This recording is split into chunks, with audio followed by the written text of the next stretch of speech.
আসসালামু আলাইকুম, কেমন আছেন সবাই? আজকে দেখেন বৃষ্টি হয়েছে। আমরা রুমে ছিলাম না, কাজে গেছিলাম। তো রুমের বাইরে এরকম পানি, রুমের ভিতরে আরো বেশি। রুমের ভিতরে এই অবস্থা।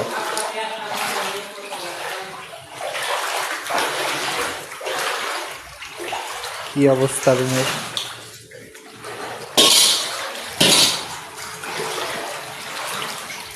গ্যাসের সিলিন্ডার আসতেছে পানির উপর। হাই হাই, क्या हाल है! হাই রে অবস্থা, সব কিছু ভাসতেছে পানির উপরে, ভাসতেছে।